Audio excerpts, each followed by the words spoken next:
Salut les amours, bienvenue sur ma chaîne. J'espère que vous allez tous bien et que tout se passe bien pour vous. On se retrouve ici pour une nouvelle séance de guidance. Aujourd'hui, on se voit pour voir ensemble ce qui va se passer comme changement au niveau de ta carrière, de tes projets ou de tes études. Et où en fait, parce que tu peux avoir des projets sur lesquels tu travailles et être aux études en même temps ou travailler. Ok? Donc, on va voir ici quels seront les changements dans les prochaines semaines au niveau de ta carrière, de tes projets et de tes études. On a ici le 7 de bâton. Donc, cher univers, quels sont les messages qu'ils ont besoin d'être partagés aujourd'hui? Toujours dans le but d'apporter de la clarté, de la guidance et de l'amour dans la vie de ceux qui regarderont cette vidéo.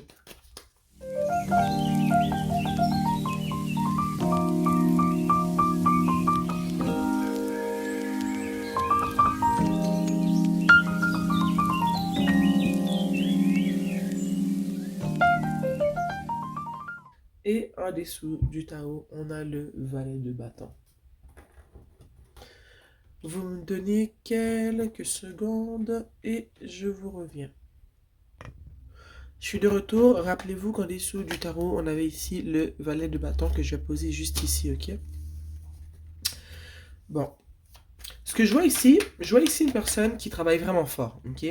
Je vois que tu travailles très très fort, que tu as beaucoup de responsabilités, que ce soit, comme j'ai dit au début, que ce soit au niveau du travail, au niveau des études ou d'un projet quelconque sur lequel tu travailles. Je vois qu'ici, tu as beaucoup de choses à faire, que tu as une to-do list qui est très, très, très, très remplie. Puis je vois que tu es très sérieuse par rapport à tes projets, à ton travail ou à tes études. Je vois ici que justement, tout le travail que tu fais va être récompensé, ok? Je vois ici qu'on te demande de ne pas t'arrêter en fait, parce que des fois on travaille beaucoup et on voit pas les résultats tout de suite, puis ça peut nous démotiver. Mais ici, je vois ici avec l'as de Pentacle que il va y avoir des avancements, que tout ce que tu fais en ce moment, toute l'énergie que tu mets dans la matière et tout, c'est pas en vain, ok? Même si ça avance pas à la vitesse que tu aimerais que ça avance, il va y avoir des débouchés, il va y avoir des avancements, ok?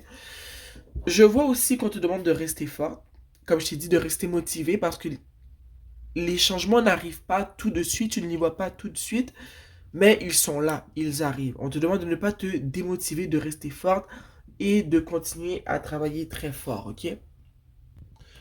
Pour certains d'entre vous, je vois que vous avez soit un professeur, si ici dans votre cas on parle d'études, ou si c'est pour un contexte de travail, je vois qu'il y a un professeur ou un employeur qui vous pousse à l'épuisement, ok?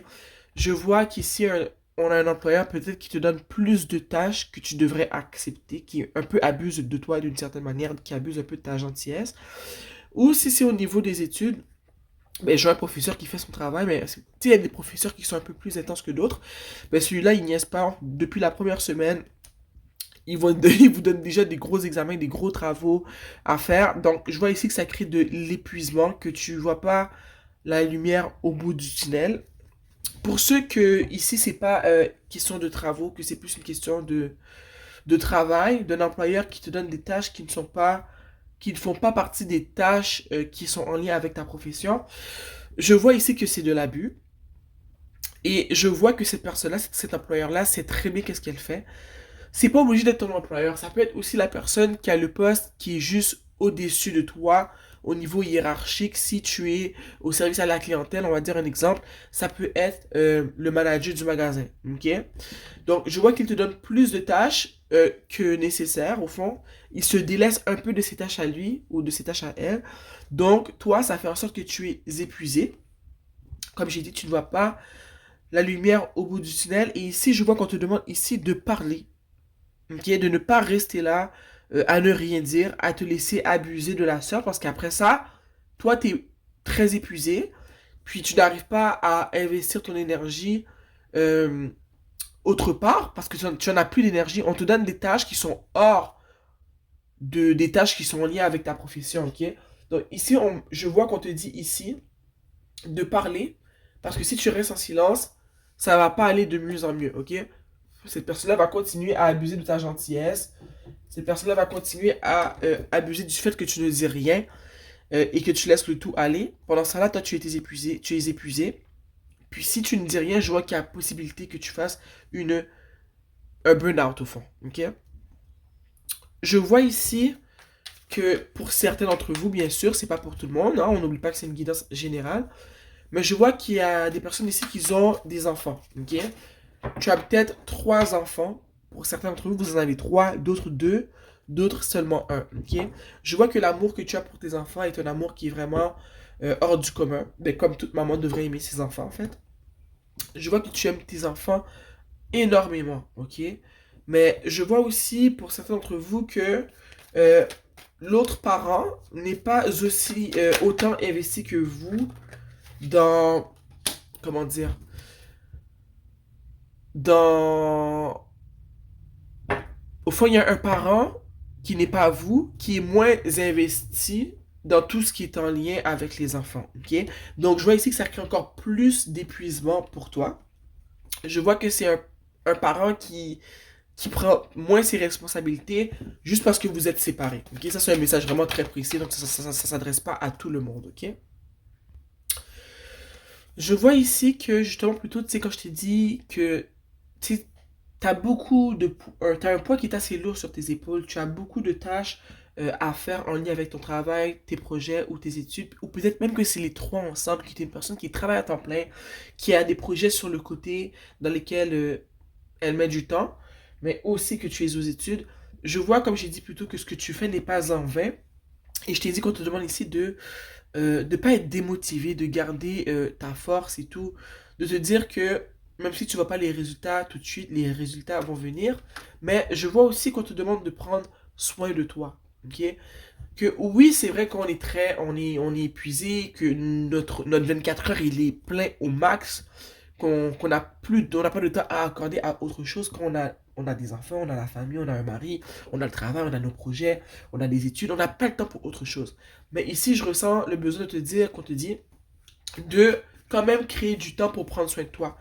Parce que à force de t'investir comme ça, dans tout ce qui vient dans ta vie et ne pas prendre soin de toi, à la fin, tu vas te faire du mal, tu vas te blesser d'une certaine manière.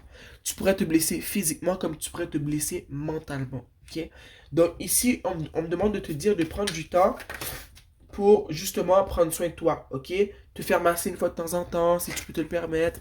Si t'as un mari, de te demander de te masser, de prendre des bons bains chauds, de pas négliger ta skincare, de pas négliger tes séances de yoga, tes séances d'entraînement physique, parce que c'est beau de travailler fort, mais il faut... En tout cas, moi, je te parle à toi, mais je sais qu'on est beaucoup, qu'on a besoin de travailler sur ça. Mais c'est beau de travailler fort, de se donner à fond dans nos projets, dans notre carrière, dans nos études. Mais si tu donnes à 100% à ce niveau-là, il faut quand même te donner au moins, je dirais, je vais pas donner un pourcentage et dire, ah, mais c'est ce pourcentage-là, mais je donne un exemple. Si tu donnes à 100% dans tes projets, dans ta carrière, dans tes études, il faut au moins que tu donnes, je dirais, à 70% au niveau de ce qui est de prendre soin de toi, parce qu'à la fin, tu vas te rendre malade, ok? Puis, il faut vraiment pas que tu négliges cet aspect de toi-même parce que ça serait vraiment te faire du mal et que ça serait un peu rétrogradé, si je pourrais dire, au niveau de ce que tu veux faire, de ce que tu veux manifester dans ta vie. Parce que tu travailles pour quelque chose, tu travailles pour un but, mais si tu te négliges toi-même, je vois pas comment ce que tu manifestes va arriver dans ta vie parce que selon moi, toute manifestation part du fait qu'il faut qu'on prenne soin de nous à la base, ok? Donc, j'ai envie aussi de te dire qu'on te dit ici d'être assez gentil, tolérant envers toi-même. Souvent, les gens qui travaillent fort, qui travaillent beaucoup, des gens qui sont très investis dans leur carrière, dans leurs projets, dans leurs études, souvent, c'est des gens, j'ai remarqué, qui sont très perfectionnistes et qui sont pas tendres avec eux-mêmes. Ok? Ils veulent toujours être les meilleurs et c'est pas mal ça, c'est juste que des fois, on réalise pas les conversations négatives qu'on a avec nous-mêmes. Exemple. tu reçois ton examen, tu as eu 92%, ok? Au lieu d'être fier de toi et de te dire, regarde, j'ai travaillé fort, j'ai eu une belle note, en plus je suis au-dessus de la moyenne, oh là là, il manque juste 8% et j'aurais eu 100%. Moi, excusez-moi, je suis vraiment, c'est un de mes problèmes à moi, mais ici, je vois qu'on te dit d'être plus doux avec toi-même, de vraiment avoir des conversations avec toi-même qui sont positives, te dire, oh wow, j'ai eu 92, je suis fier de moi, la prochaine fois, je vais faire mieux, mais je suis contente parce que mes résultats reflète le travail que j'ai investi en la matière, tu vois. On te demande d'être plus doux avec toi, d'être plus gentil avec toi, de vraiment éviter les conversations personnelles envers ta personne qui sont négatives. Des fois, on va le dire, hein, on se regarde dans le miroir, on va dire, oh my god, j'ai une tête de whatever aujourd'hui, j'ai une tête de, je sais pas moi, j'ai une tête de bâtard, j'ai une tête de fantôme tellement j'ai l'air pâle et tout. Mais il faut éviter ces conversations internes négatives parce que je pense que ces conversations-là ont justement un effet sur nous. Moi, je dis toujours les mots ont des pouvoirs, tu vois. Donc, essaie de changer ces petites conversations personnelles que tu as avec ta personne et de te reprendre sur le coup quand tu vois que tu as le goût d'avoir une pensée négative envers toi-même et de la verbaliser, mais de te rattraper puis de dire non, je suis juste un peu fatigué, mais je me regarde et je suis belle. Je suis peut-être pas à mon meilleur en ce moment, mais ça va, je vais bien. Ok? D'ailleurs, vu que j'ai l'air pâle, je vais me faire un petit masque, essayer de rehausser mon teint, je vais boire du thé, je vais bouger un peu, activer la circulation sanguine dans mon corps, ramener un peu de vie, de sang à mon visage. Tu vois un peu ce que je veux dire? Donc, je vois ici qu'on te demande vraiment de travailler les conversations personnelles que tu as avec ta personne, parce que des fois, c'est un mal qui est très surnois et on réalise pas comment ce mal peut nous faire plus de mal que ce qu'on pense en fait. Ok? Je vois aussi, tu te rappelles quand je t'ai dit il y a quelques minutes que ici tu as un employeur ou un professeur peut-être qui est un peu tyrannique envers toi, ok? J'ai envie de te dire, tu vois, tantôt je t'ai dit, il faut que tu parles, que tu dises que ça ne te convient pas. Rappelle-toi toujours qu'il y a une manière de dire les choses. Mais je vois aussi que quand tu auras enfin trouvé le courage de parler et de dire ce qui ne va pas pour toi, ok? Je vois que il va avoir un revirement de situation. C'est comme si cet employeur-là, c'est une personne qui est habituée de traiter les nouveaux comme ça. Peut-être que tu es nouveau, nouvelle dans ce travail ou dans ce cours, et que cette personne-là teste tes limites pour voir ce que tu vas accepter et ce que tu ne vas pas accepter.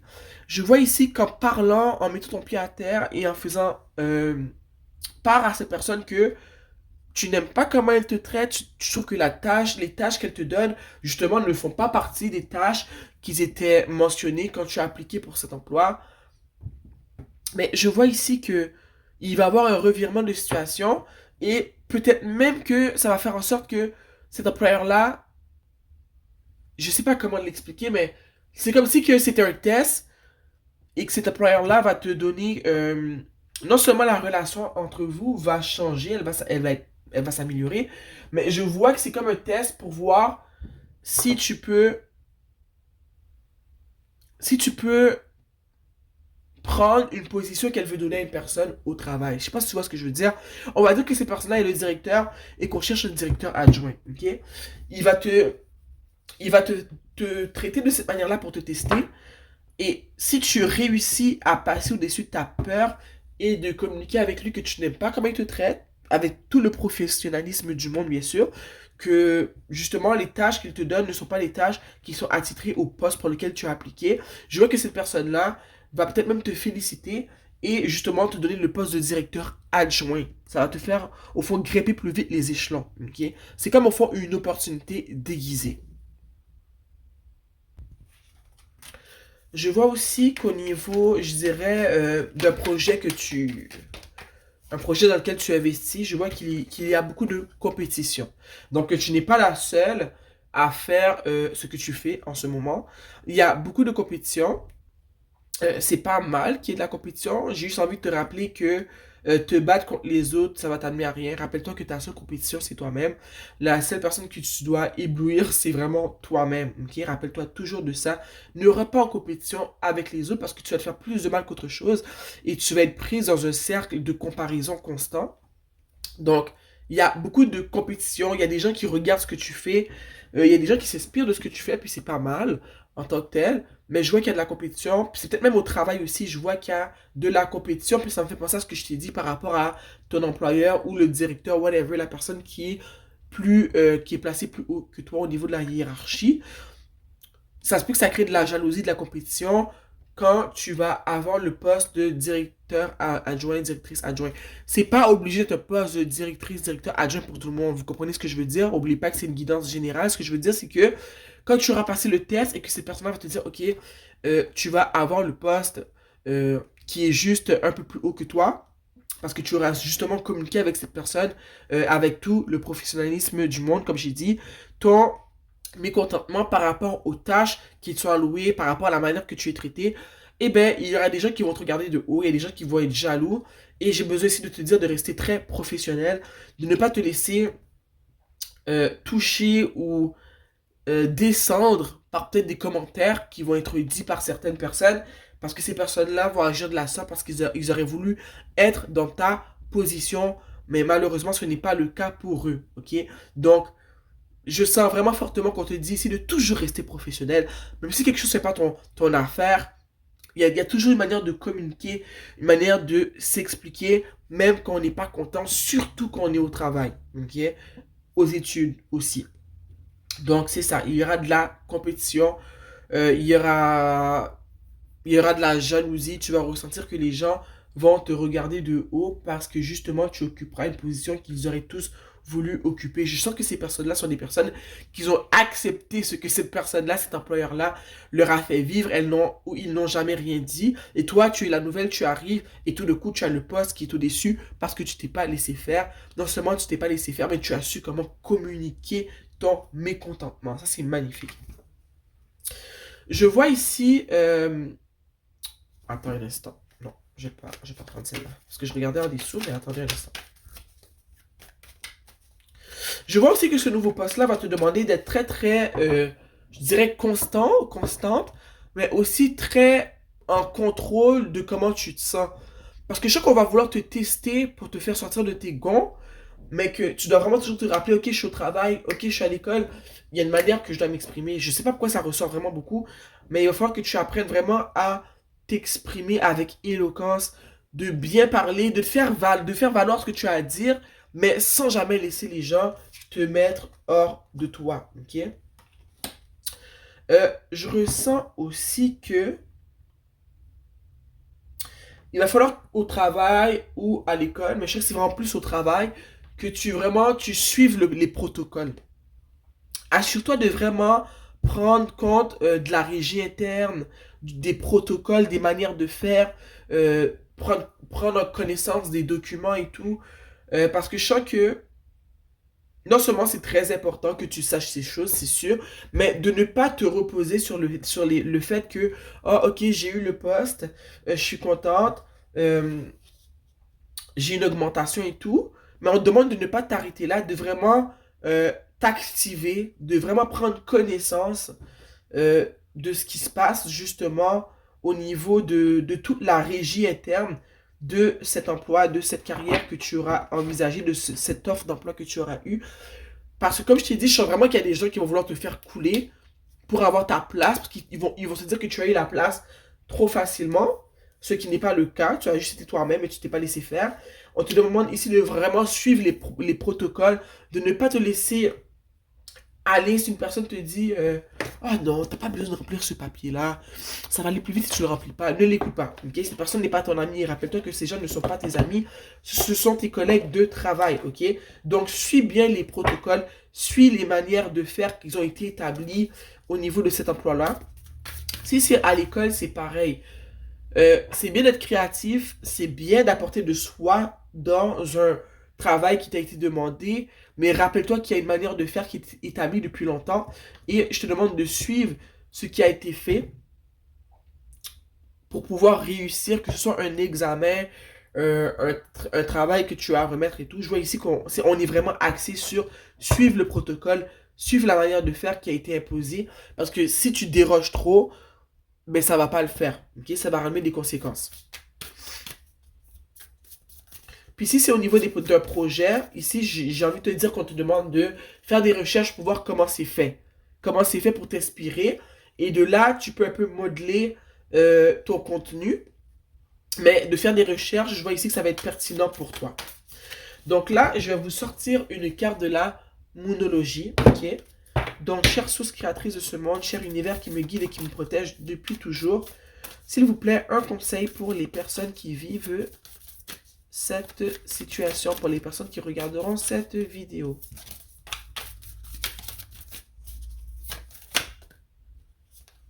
Ah, c'est trop cool! Regarde ici. You are good enough. Pleine lune en vierge. Ici, ça dit, je te la traduis en français, tu es assez bonne. Tu es assez bonne, ok? Donc, tu te rappelles au début, je t'ai parlé d'épuisement, beaucoup de tâches, que tu t'en mets beaucoup sur les épaules. Ici, on te dit, tu es enough. Tu es assez bonne pour, comme je t'ai dit, que ce soit cet emploi. Arrête de sentir que tu n'es pas assez, que tu dois te prouver. N'arrête pas de travailler et de mettre de l'avant, je dirais, tes connaissances que tu as appris, tu sais, de travailler fort et tout. Mais on te demande, tu vois, tantôt que je t'ai dit d'arrêter la conversation négative avec toi-même, pour moi, ça fait un lien avec ça. C'est de te rappeler que tu es assez, que tu es où est-ce que tu es pour une raison, que ta situation va évoluer pour le meilleur, mais que tu es assez. Qui tu es, toi, c'est assez. Tu vas t'améliorer, ok, certainement avec le temps, mais tu es assez, tu as les capacités pour arriver où est-ce que toi, tu veux arriver. Tu as les capacités pour atteindre les buts que tu t'es fixés, ok? Ici, on a, parce qu'il y a 3 cartes qui sont sorties, le cadre de Bigger Picture. Ici, on a, regarde, en français, ça serait, regarde un peu la vision d'ensemble. Regarde la, c'est ça? Ouais. Et plus une vue d'ensemble sur le tout, ok? Donc, ça peut vouloir dire n'importe quoi pour toi. Prends-le comme ça résonne. Mais moi, ce que ça me dit, moi, dans ton cas, c'est d'arrêter de focuser sur des petits détails, ok, qui ne vont pas, ok. Regarde ta situation dans sa globalité, puis je suis certain que quand tu vas prendre le temps de faire ça, tu vas voir que ce que tu fais, c'est déjà bien, c'est déjà assez. Ça n'empêche pas que tu as le droit de faire plus, mais regarde vraiment globalement la situation, et peut-être que de là, tu vas avoir des signes qui vont ressortir parce que tu auras une vue d'ensemble, qui vont ressortir de ce que tu pourrais faire, de ce que tu pourrais ne plus faire, de ce qui pourrait être à améliorer, tu vois. Des fois, quand on est trop concentré sur une chose et qu'on prend pas le temps d'avoir une vision d'ensemble, mais il y a plein de trucs qui nous passent, euh, comment dire, des choses qui nous passent inaperçues, c'est ça le bon mot, des choses qui nous passent tout droit devant les yeux sans qu'on puisse vraiment les voir, tu vois. Donc on te demande ici d'avoir une vue d'ensemble. Et ici, on a a win-win outcome is forecast. Ça veut dire que dans tous les cas, tu vas gagner. Dans tous les cas, ce que tu veux, tu vas l'obtenir. C'est juste que quand on est dans le processus, qu'on est sur le chemin, on trouve ça difficile parce que justement, les résultats n'arrivent pas à la vitesse qu'on aimerait qu'ils arrivent. Mais ici, ça dit que c'est gagnant-gagnant. Ok? Plus loin devant toi, c'est gagnant-gagnant. Tu vas y arriver. Et si tu remarques bien, regarde, les 3 cartes ici illustrent des pleines lunes. On a la pleine lune en Vierge, la pleine lune en Sagittaire et la pleine lune en Balance. Ok? Tu pourrais être un de ces 3 signes-là. Ok? Mais moi, la pleine lune, pour moi, c'est... Il me semble que c'est souvent la fin de quelque chose. Ok?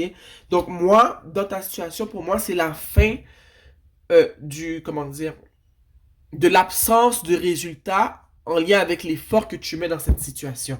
Donc, bientôt, tu vas commencer à avoir des résultats vraiment intéressants par rapport à tout l'effort que tu auras mis dans ce projet, dans ta carrière et dans tes études. On te demande d'être patient, de continuer à travailler fort, mais rappelle-toi aussi, prends soin de toi, dors bien. Ça, c'est très important. Dors bien, mange bien et bouge ton corps, ok? Donc, c'était tout pour la guidance d'aujourd'hui. Je suis content d'avoir pu apporter de la clarté, de l'amour et de la guidance dans ta situation, ok? Rappelle-toi, c'est gagnant-gagnant à la fin. Ne perds pas espoir, reste motivé, ok? Mais prends soin de toi en même temps. On a besoin de balancer le tout, ok? En plus, tu vois, regarde, c'est la pleine lune en balance. On a une balance ici. Balance, le niveau d'effort que tu mets, d'énergie que tu mets, avec un niveau similaire de prendre soin de toi, d'amour envers toi, de conversation positive, une conversation, oui, avec ta personne, ok? Donc, je t'aime vraiment fort. Merci d'avoir été ici avec moi. On se voit bientôt. Mouah. Bisous, bisous.